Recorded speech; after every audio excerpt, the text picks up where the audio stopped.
Rússia acusa os Estados Unidos de estar por trás dos ataques dos drones que rolaram contra o Kremlin no dia de ontem, inclusive com Medvedev garantindo que nenhum acordo nesse momento salvará Zelensky. No mesmo dia, a China divulga um relatório da sua inteligência que garante: sim, os americanos participam, dessas incursões, desses ataques, e, aliás, influenciam na política externa por meio das revoluções coloridas, pelo menos desde 1980. Zelensky fez uma visita à Haia e pediu para que Putin seja condenado pelas cortes internacionais, incluindo um pedido para a criação de uma nova corte somente contra crimes de guerra. Notícias importantes também relacionadas a Santiago Penha, o novo presidente do Paraguai, que falou sobre o acordo Brasil e Paraguai acerca da regulação do uso da energia de Itaipu. Vai dar polêmica em agosto, vamos aguardar mais notícias. E também, galera, o Brasil fecha um acordo tanto com os russos quanto com os chineses da questão energética, indicando, pelo menos economicamente, uma proximidade maior com os BRICS. Notícias importantes também relacionadas à própria Ucrânia, que garante que não tem força, não tem poder militar para combater os russos, dando uma certa provocadinha nos Estados Unidos e pedindo seus caças, e o Prigozhin, liderança do grupo Wagner, garante que a Rússia está fazendo papel de palhaça, vamos entender já o porquê, e que inclusive ele também não tem força para conter o contra-ataque dos ucranianos. Convenhamos que os dois, ou pelo menos um dos dois, estão querendo enganar, hein, pessoal? E para finalizar, falar um pouquinho também sobre o pedido do Irã de entrada dos BRICS. Está tentando se mostrar um pouco mais adequada a essa nova ordem geopolítica internacional e deve ser um dos 19 países postulantes a entrar na organização.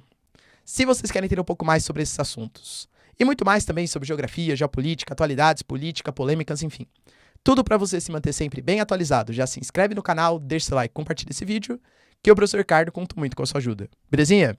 Pessoal, para quem não me segue no Instagram, @prof_Ricardo Marcílio, me segue lá.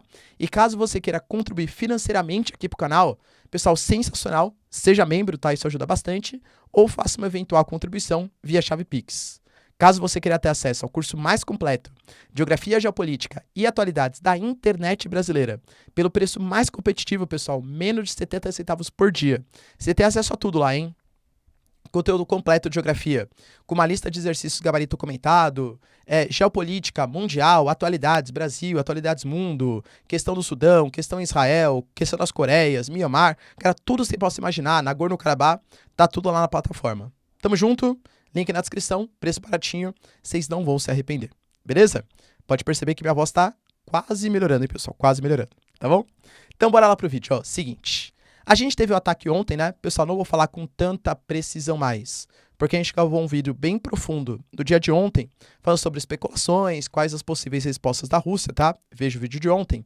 Mas hoje, as informações novas que surgiram dão conta que os Estados, a Rússia, apesar de a gente não saber, quem foi? Foi o Estado ucraniano? Foram os rebeldes ucranianos que não têm ligação com o Estado? Foram rebeldes russos que querem boicotar o Putin? Foram sabotadores? Foi o próprio Estado russo fazendo ataque de bandeira falsa para justificar uma intervenção contra os ucranianos?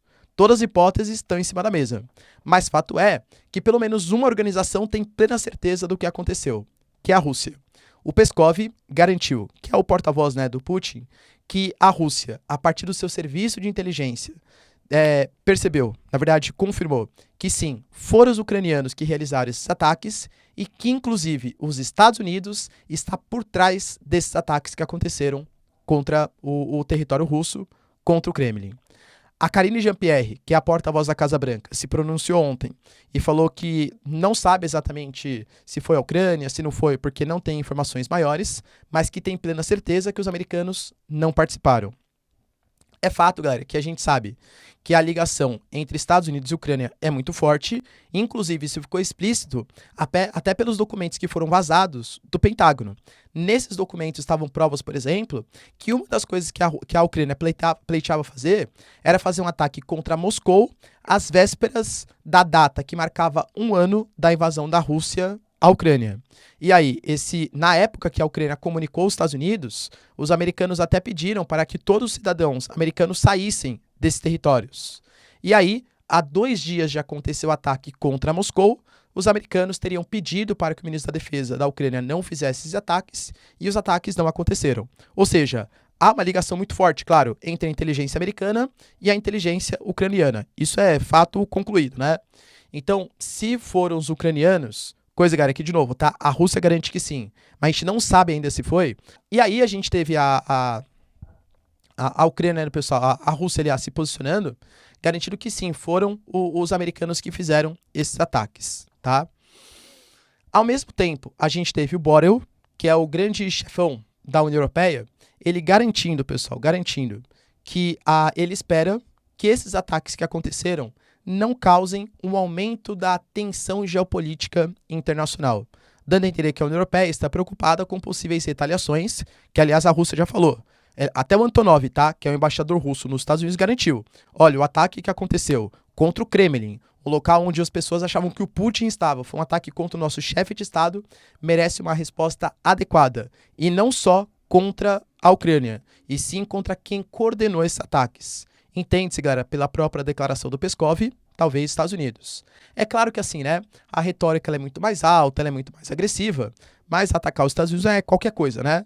Então talvez uma retaliação, como já está acontecendo, tá? A Rússia mandou, galera, só no dia de ontem, 24 drones militares. Os ucranianos garantem, pessoal, que 18 deles foram derrubados, tá? Mas drones avançaram em direção a Kiev. Kiev novamente está sendo atacado, tá? Que, aliás, deve ser uma possível retaliação. Atacar um ponto de comando, um ponto do parlamento, um ponto do poder executivo da Ucrânia. Penso eu, tá? De novo, sem nada, né? Mas especulando, cara, pelas experiências militares aí do mundo, a resposta deve vir também contra o ponto de comando da Ucrânia, tá? E aí o Medvedev, pessoal, que hoje é um cara importante do Conselho de Segurança ali, né? Aliás, da questão da segurança, da defesa da Rússia, já foi presidente da Rússia e tal. E é um cara que sempre fala muito mais do que de fato faz, né? É verdade. Mas ele se pronunciou falando que o Borrell não passa de um velho tolo e insolente, inclusive, né, galera? Que xingamentos, né? Falando, inclusive, que ele sabe sim, ele tem participação também, a União Europeia, no ataque que aconteceu contra os russos e que, por consequência, alguma coisa vai acontecer contra o Zelensky. Inclusive indicando, nem tentem fazer um acordo de paz. Nem um acordo de paz salvaria aquele que comandou, vocês sabem, né? Do bigodinho, que comandou a Alemanha na Segunda Guerra Mundial. Não vai salvar também o Zelensky. Vai lembrar, pessoal, que a gente está às vésperas, né, dia 9 de maio, é o desfile do Dia da Vitória, um dos dias mais marcantes do poderio militar da Rússia, e que eles comemoram a vitória sobre o nazismo, né, na Segunda Guerra Mundial.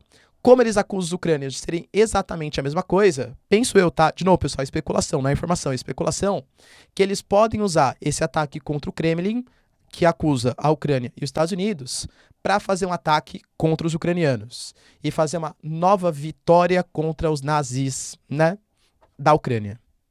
E aí, pessoal, acha que a especulação tá boa? Deixa aí nos comentários.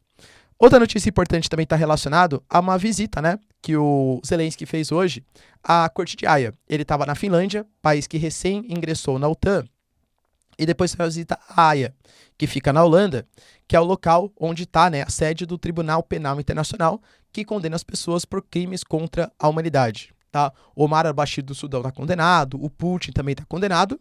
E aí, pessoal, em tese, os países que são signatários do TPI, o Tribunal Penal Internacional, se eles consideram, se o chefe de Estado, enfim, pisa naquele espaço, tem que convocar a Interpol e a Interpol tem que mandar esse cara para a prisão. Simples assim, né?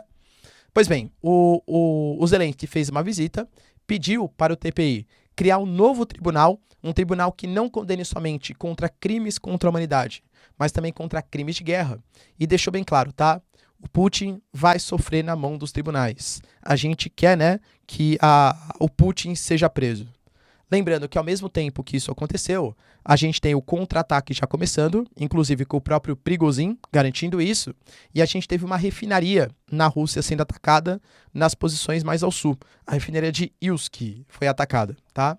Isso pode indicar, claro, que enquanto o Zelensky está negociando, viajando pelo mundo, a Ucrânia está começando o seu contra-ataque.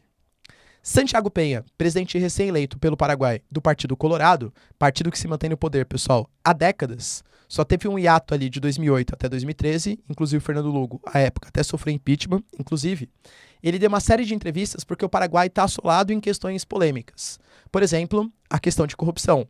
A gente tem, por exemplo, o Horácio Cartes, que é o seu padrinho político e ex-presidente do Paraguai, envolvido em escândalo de corrupção. teve que justificar. Poxa, você não fala que você é o combate à corrupção, tal? Como que o presidente do Partido Colorado é um cara que tem denúncias de escândalo de corrupção pelos Estados Unidos e inclusive ligações com o Hezbollah, pelo próprio Estados Unidos?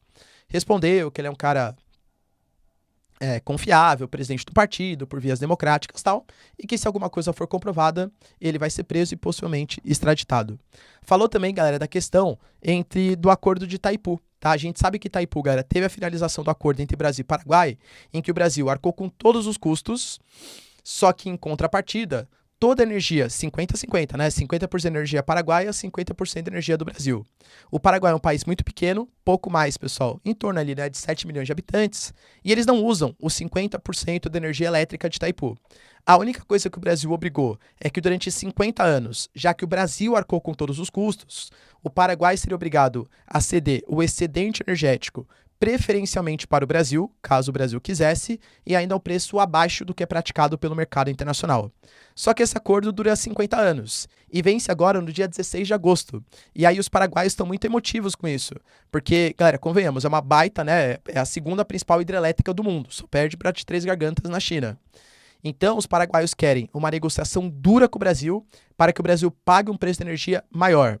Ele deixou bem claro, tá? Que ele vai sim querer negociar com Lula, porque sabe, galera, que da mesma maneira que o Brasil depende de Itaipu, o Paraguai também depende da exportação desse excedente energético, é fato, e que ele quer fazer um acordo pelos próximos 50 anos. Porque houve umas rusgas ali, né? Pô, um cara mais à direita, vou negociar com o Lula que é mais à esquerda, será que vai dar algum entreveio? Aparentemente não. E falando da questão das discordâncias políticas, inclusive garantiu que, apesar dele não compactuar, não gostar, etc., é fato que o Paraguai tem que reconhecer um único presidente da Venezuela, que é o Nicolás Maduro, tá?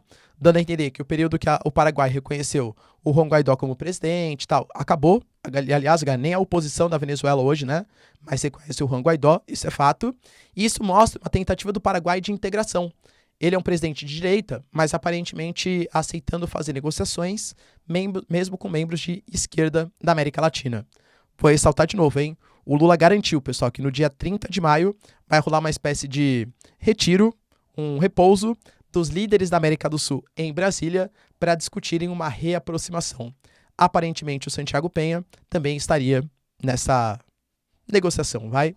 E para finalizar, galera, sobre o Paraguai, uma questão polêmica que envolve Taiwan e China. Foi alvo da campanha eleitoral. Hoje a gente tem o Paraguai como o terceiro maior exportador de soja do mundo e o oitavo maior exportador de carne bovina do mundo. E, galera, convenhamos, quem compra muita soja e muita carne? Os chineses. Só que hoje o Paraguai reconhece Taiwan como a China de verdade e não a China continental, a República Popular da China. E isso poderia, segundo os agropecuaristas de Paraguai, ser uma questão besta, reconhece a China, que é muito mais importante pra gente. O presidente alegou, galera, que não vai mudar o status quo.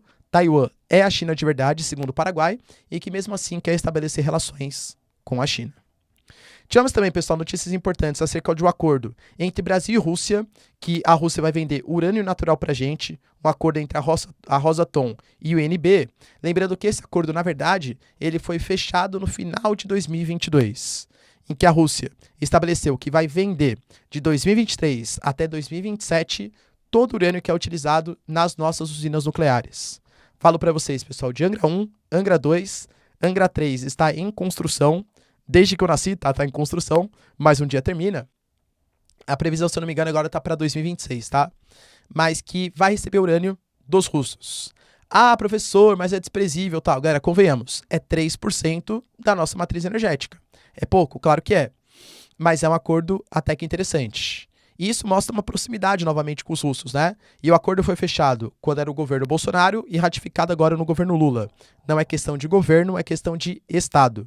Além disso, a gente tem também, pessoal, acordo entre Petrobras e China, um acordo que afirma que os chineses que estão dispostos, tá? Isso, uma empresa chinesa que é chamada China Energy International. Essa empresa, pessoal, está disposta a gastar em outros países do mundo até 20 bilhões de dólares, e vê a Petrobras como um dos seus alvos preferenciais para receber os investimentos. E tudo focado em energia limpa. Aparentemente, o acordo vai ser centrado em produção de hidrogênio verde. Apesar dessa empresa chinesa, também, pessoal, ser liderança em questões como saneamento e até dessalinização da água do mar. Eu acho que isso é importante porque energia é uma questão sensível não só ao Brasil, como para o mundo. Há uma mudança de matriz energética em curso no mundo hoje, e é fato, pessoal, que a energia nuclear não libera gases de efeito estufa, assim como o hidrogênio verde e tal, também é uma energia mais limpa para a atmosfera.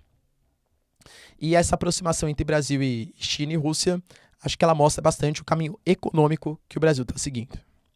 A Ucrânia teve hoje informações divulgadas a partir, galera, de membros oficiais. Estou falando do porta-voz do comando da Força Aérea, que é o Yuri Ignat, que ele garantiu, galera, que hoje, nesse momento, a Ucrânia é incapaz de parar os russos. Quando os russos vêm atacando com as suas bombas planadoras de longo alcance, não tem defesa, a Ucrânia não consegue se defender e dessa maneira a Ucrânia não vai conseguir realizar o seu sonhado contra-ataque.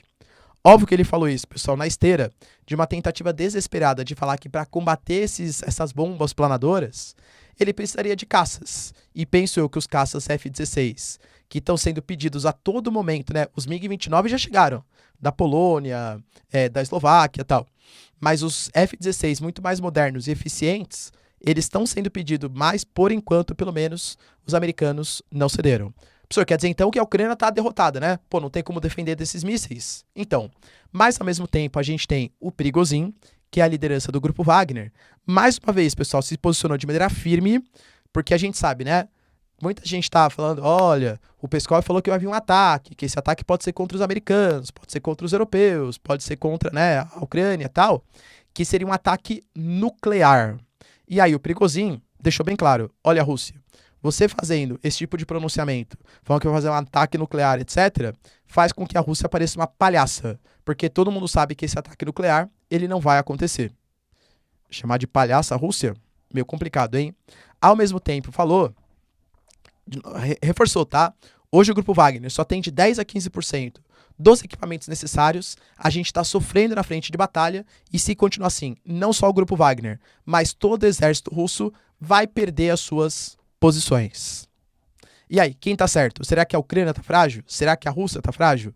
Penso eu, galera, aqui de novo, tá? A gente tá numa guerra híbrida. Tudo conta. Não só os ataques, mas a informação, a moral do exército, a formação de novos aliados, comércio, sanções, tudo faz parte de uma guerra híbrida. E essa guerra de propaganda, penso eu, tá? Principalmente do Prigozhin, porque, de novo, né? Vamos ser sinceros aqui, nós dois, né? Você já viu, por exemplo, em algum momento, um cara criticar a Rússia de maneira forte, criticar o Ministério da Defesa, criticar o Shoigu, criticar o Gerasimov, criticar o Putin, e não acordar, assim, de repente, ter caído da janela, alguma coisa? Galera, convenhamos que é comum isso acontecer. Poxa, o Prigozhin faz críticas. Reclamando do poderio russo não é de hoje. Chamar de palhaço, galera, de palhaço frente ao mundo? E aí, será que não tem o Prigozhin é aliado do Putin, hein? Já foi mais no passado, né? Pelo que a gente tá vendo. Será que não é uma campanha de desinformação? Não sei, tá? Tô especulando aqui com vocês. E para finalizar, a gente teve também, pessoal, a notícia do Irã.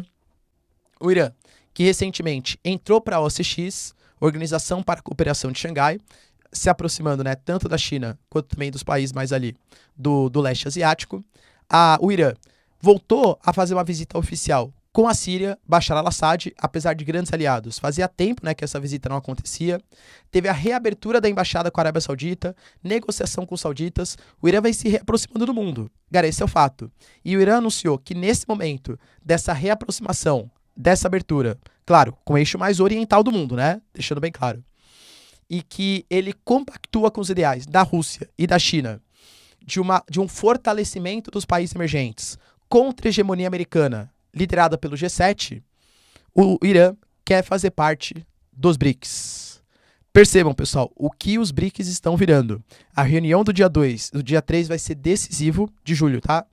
Para a gente saber o que vai ser dos BRICS. Quais serão os novos membros? A Arábia Saudita quer entrar, o Egito quer entrar, a Indonésia quer entrar, Irã, Argentina, talvez Uruguai, já faz parte dos bancos dos BRICS, Emirados Árabes Unidos. Galera, os BRICS está deixando de ser uma organização econômica para ser uma organização política de contraposição ao G7.